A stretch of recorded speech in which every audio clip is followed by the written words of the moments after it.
আপনারা দেখছেন news now, খবরের নতুন ভাষা।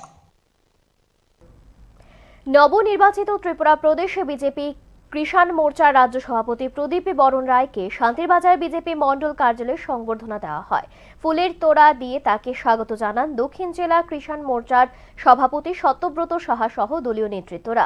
অনুষ্ঠানে উপস্থিত ছিলেন শান্তিরবাজার মণ্ডল সভাপতি দেবাশিস ভৌমিক, কিষাণ মোর্চার মণ্ডল সভাপতি দিব্যেন্দু চৌধুরী সহ অন্যান্য নেতৃত্ব ও কর্মী সমর্থকেরা। এদিন কৃষকদের স্বার্থে সংগঠনের কার্যক্রম আরও শক্তিশালী করার বিষয়ে আলোচনা হয়।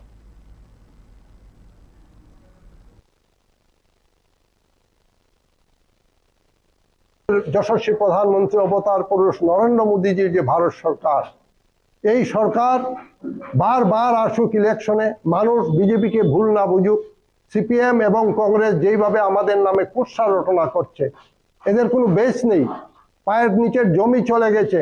এরা যখন রাজত্ব করত তখন মানুষ দেখেছেন সন্ত্রাস কাকে বলে। সবচাইতে বেশি খুন হয়েছেন দক্ষিণ ত্রিপুরায়, এখানে নরমেধ যজ্ঞ চলেছিল। আজকে আমাদের জাতি জনজাতির মধ্যে আমাদের কোনো ভেদাভেদ নেই। আমরা যখন তখন যেখানে সেখানে যাচ্ছি। আমাদের রাজ্যে আমাদের রাজ্যে এই যে গাড়িকে স্কট করে নেওয়া হতো, আমাদের যে বন, এইসব মানুষ ভুলে গেছে। আমাদের বিদ্যাজ্যোতি প্রকল্পে আমাদের আজ কৃষকের সন্তান 90% উপর নম্বর পেয়ে পাশ করে। আমাদের অনেক কৃষকের সন্তান ডাক্তার, ইঞ্জিনিয়ার, কৃষিবিদ এবং অনেক বড় বড় প্রফেশনাল এডুকেশনের দিকে চলে গেছে।